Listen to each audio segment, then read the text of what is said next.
प्रियपारिक विद्या भारती द्वारा संचालित online classes में आपका हार्दिक अभिनंदन करता हूं। आज अपन कक्षा 11 जिसमें गणित एक परिचय के रूप में अपन देखना चाहते हैं कि गणित के अंदर अपनी कौन कौन सी इकाइयां हैं, 10वीं क्लास से ये कितना भिन्न है, आगे 12वीं क्लास में इसका क्या सपोर्ट है, ये सभी चीजें अपन आज इसके अंदर चर्चा करने वाले हैं। सबसे पहले अपन ये बात करते हैं कि देखो जैसे जैसे अपन अभी आपको फिलहाल ध्यान होगा जैसे गवर्नमेंट चेंज होती है तो थोड़ा बहुत इनमें चेंज होता ही रहता है सिलेबस के अंदर, वैसे ही आपके सिलेबस में भी परिवर्तन हुआ है। पहले आपकी 11वीं क्लास यानी इससे पहले वाले ईयर में 11वीं क्लास में आरबीएसई की बुक चलती थी, लेकिन अब आपके जो इस सेशन पढ़ेंगे उसमें आपके एनसीईआरटी की सिलेबस लागू होगी। एनसीईआरटी द्वारा संचालित जो पाठ्यक्रम है वो आपके लागू कर दिया गया है। तो इसके अंदर यदि अपन देखते हैं तो आरबीएसई की जब अपन इसके अंदर चैप्टर पढ़ते तो इस 11th क्लास में 14 चैप्टर दे रखे थे अपन को। गणित विषय के अंदर अपन कितने चैप्टर दे रखे थे? 14। लेकिन जब अपन एनसीईआरटी का बात करते हैं तो इसमें चैप्टर अपन को दे रखे हैं 16, यानी 2 चैप्टर अपने पास बढ़े हुए मिले हैं। लेकिन बढ़े हुए ऐसे भी नहीं है, थोड़े घटे हुए भी है अपने पास।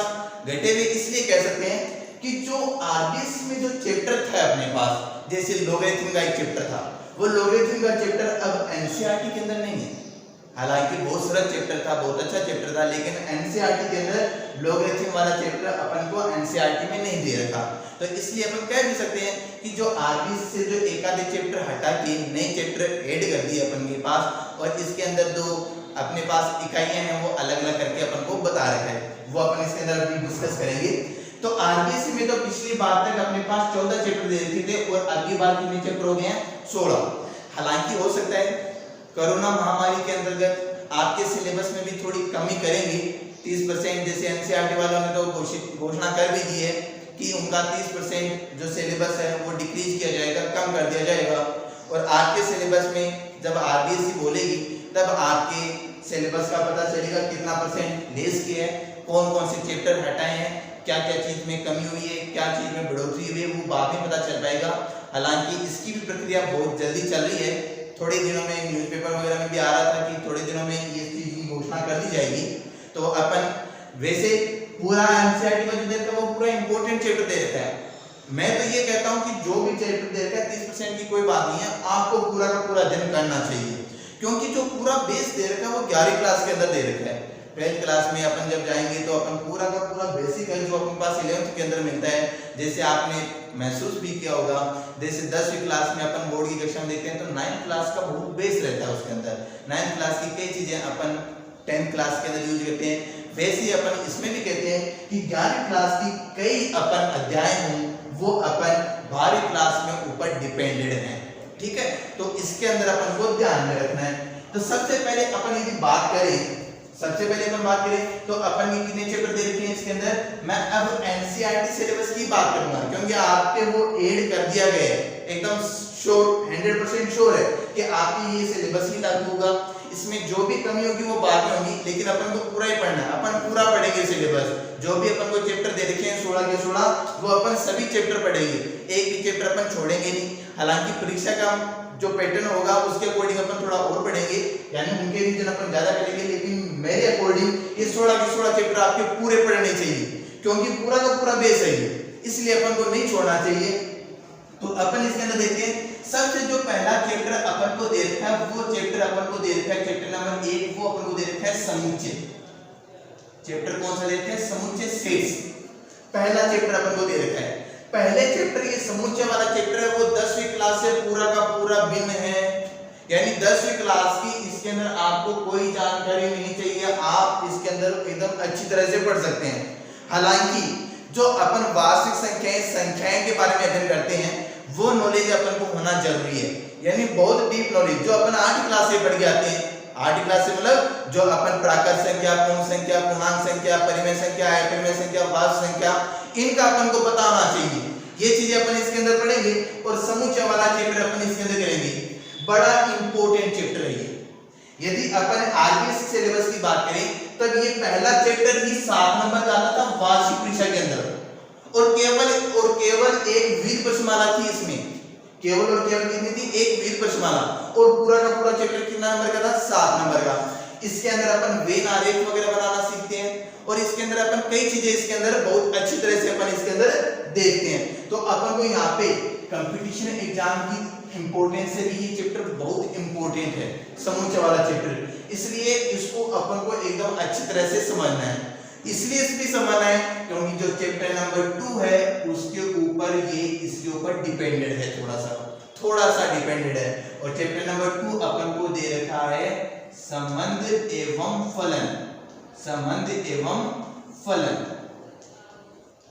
ये अपन का थोड़ा सा इस समुच्चय के ऊपर डिपेंड है, लेकिन 10वीं क्लास की जानकारी अपन को इस चैप्टर में भी इतनी ज्यादा जरूरी नहीं है, यानी अपन इसके बारे में भी सिंपल चीजें अपन को पता होनी चाहिए 10वीं क्लास तक की, तो वो अपन इस चैप्टर के अंदर भी कर सकते हैं। यानी ये चैप्टर भी आपके लिए एकदम नया ही है, ठीक है ना।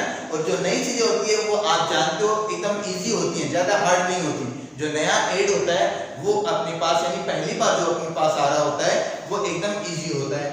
चैप्टर नंबर 3 ये आपका सुना हुआ है त्रिकोणमितीय फलन, त्रिकोणमितीय फलन। त्रिकोणमिति आप 9th क्लास से पढ़ के आ रहे हैं। त्रिकोणमिति यानी जो अपन साइन कोस टेन कोस सेक कोसेक इनके बारे में जो अध्ययन कर रहे थे वो अपन इसके अंदर भी आगे लेके चलेंगे, ठीक है ना। तो अपन को इस चैप्टर के अंदर, अब इसके अंदर आपको ध्यान है कि साइन को कोस में चेंज करना, ये इनके कोणों के मान ज्ञात करना, सर्वसमीका, ये अपने लिए एकदम नॉर्मल चीजें रहेंगी। इस चैप्टर के अंदर अपन को एकदम अच्छी तरीके से आना चाहिए। और उसके बाद में अपन त्रिकोणमितीय फलन के इसके अंदर 10वीं क्लास से आगे वाले के अंदर अध्ययन करेंगे। जैसे अपन को पता है कि साइन 45 का मान तो अपन जानते हैं कहां पर √2 होता है, 10वीं क्लास तक अपन ने पढ़ा था। लेकिन साइन 15 का, साइन 75 का, इनके मान भी अपन इसके अंदर ज्ञात करेंगे, यानी और कोण भी अपन कैसे ज्ञात करते हैं। लेकिन अपन को टेबल तो बहुत नहीं याद रखनी है, ऐसा नहीं है कि इनके लिए अलग टेबल आएंगे क्या सर, नहीं, अलग टेबल कुछ नहीं आएंगी। अपन की थोड़ी सी फॉर्मूले अपन डिराइव करेंगे, उन फॉर्मूले से अपन साइन 15, साइन 75, कोस 15, कोस 75 इन सभी ट्रिग्नोमेट्री अनुपात के कोणों के मान ज्ञात करेंगे किस चैप्टर के अंदर, त्रिकोणमितीय फलन के अंदर। उसके बाद में चैप्टर नंबर 4, चैप्टर नंबर 4 है गणितीय आगमन सिद्धांत, गणितीय आगमन सिद्धांत। ये एक थ्योरी दे रखी है, इस थ्योरी के ऊपर आधारित अपन को कई प्रश्न दे रखे हैं। ये भी विद प्रश्नमाला में अपन को केवल एक चीज दे रखी है, गणितीय आगमन सिद्धांत। इसमें अपन एक सिद्धांत पढ़ेंगे और उसके अकॉर्डिंग अपन पूरा आगे चलेंगे, यानी सभी प्रश्नों को उस सिद्धांत के अकॉर्डिंग अपन सोल्व करेंगे। और अपन सभी प्रश्नों को अपन इसमें सभी प्रश्न सिद्ध करने वाले दे रखे हैं, सभी प्रश्नों को अपन सिद्ध करेंगे। देखो 11वीं क्लास की यदि मैं बात करूं तो जो चैप्टर दे रखे हैं बहुत सरल दे रखे हैं, 12वीं क्लास से बहुत सरल है और सबसे ज्यादा है भी इंपॉर्टेंट। छोटे से ज्यादा दे रखे हैं, ज्यादा इनके अंदर डीपली जाने की जरूरत नहीं है, अपन आराम से इन चैप्टर को एकदम इजीली हल कर सकते हैं। तो डरने की कोई बात नहीं है कि हाँ सर ये इतना बड़ा है, अपन कैसे ज्ञात करेंगे। जब अपन धीरे पढ़ेंगे अपन को हर चीज का नॉलेज हो जाएगा इसके अंदर। तो गणितीय आगमन सिद्धांत एक थ्योरी दे रखी है, उस थ्योरी के ऊपर आधारित सभी प्रश्न दे रखे हैं, एक बीज प्रश्नमाला दे रखी है, सिद्ध करने वाले क्वेश्चन दे रखे हैं, वो अपन इसके अंदर सोल्व करेंगे। चैप्टर नंबर 5, चैप्टर नंबर 5 में थोड़ा परिवर्तन। चैप्टर नंबर 5 आरबीसी में जब अपन पढ़ते थे तो इसके अंदर जो चैप्टर आता था समिश्र संख्याएं, समिश्र संख्याएं। लेकिन यदि अपन एनसीईआरटी की बात करें तो इसमें अपने पास चैप्टर यह नहीं रहकर दूसरा चैप्टर बन चुका है। इसमें अपन को चैप्टर दे रखा है क्रमचय एवं संचय, क्रमचय एवं संचय, परम्यूटेशन एंड परम्यूटेशन, संचय, क्रमचय एंड संचय। ये अपन को इसके अंदर चैप्टर दे रखा है, चैप्टर नंबर 5। इनके बारे में अध्ययन करेंगे।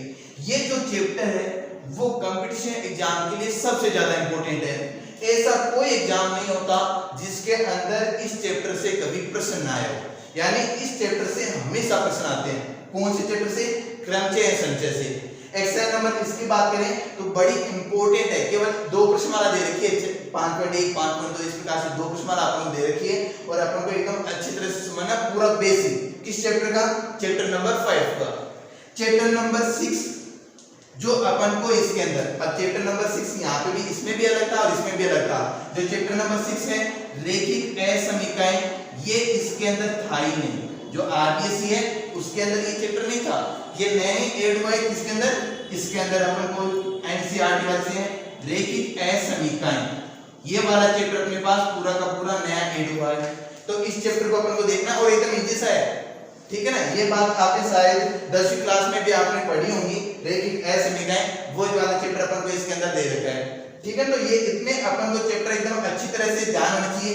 समुच्चय वाला चैप्टर एकदम नया, संबंध एवं फलन वाला ये एकदम नया, त्रिकोणमिति फलन 9th और 10th के ऊपर आधारित है, वो अपन को बेसिक जानकारी इसकी चाहिए। और अपन इसके आगे वाला जो अपन स्टेप होता है वो अपन इसके अंदर पढ़ेंगे। उसके बाद में गणितीय आगम सिद्धांत, ये आपके लिए पूरा का पूरा नया टॉपिक है, नया का नया चैप्टर है, आपका 10th से इसका कोई ताल्लुक नहीं है। तो ये चैप्टर अपन को पढ़ना है। क्रमचय संचय, ये भी एकदम नया टॉपिक अपने लिए। और रैखिक असमीकाएं, इसके बारे में आपने थोड़ा बहुत 10वीं क्लास इसके अंदर आपने थोड़ा बहुत अध्ययन किया, उनके अपन बेसिक जानकारी रखेंगे। और बेसिक जानकारी होने के बाद अपन रैखिक असमीकाएं वाला अपन ये चैप्टर इसके अंदर करेंगे, ठीक है। और अपन को ये चीजें ध्यान रखिए। इसके आगे वाले जो चैप्टर हैं उनका अपन पार्ट नंबर 2 वीडियो के अंदर अपन डिस्कस करेंगे। ये चीजें अपन को केवल इतनी ही ध्यान रखनी है। तो आपको घबराने की जरूरत नहीं है कि हाँ गणित इतनी हार्ड है, वो कुछ नहीं है। एकदम सरल सरल टॉपिक दे रखे हैं, एकदम सरल सरल प्रश्नमालाएं दे रखी है, ज्यादा बड़ी प्रश्नमाला है नहीं। अभी अपन को इसके अंदर हो सकता है कि कौन सा इसमें अलग टॉपिक हो वो अपने डिक्रीज भी कर दे, कम भी कर दे। कोरोना महामारी के कारण से अभी तक जारी हुआ नहीं है, जारी होगा तब अपन को पता चलेगा कौन सा चैप्टर अपन को कम किया है। लेकिन मैं कहता हूँ कि ये सभी के सभी चैप्टर बड़े इंपॉर्टेंट है, बड़े इंपॉर्टेंट है, अपन को सभी पढ़ने हैं, ठीक है ना। तो ये अपन को इतना ध्यान रखना है।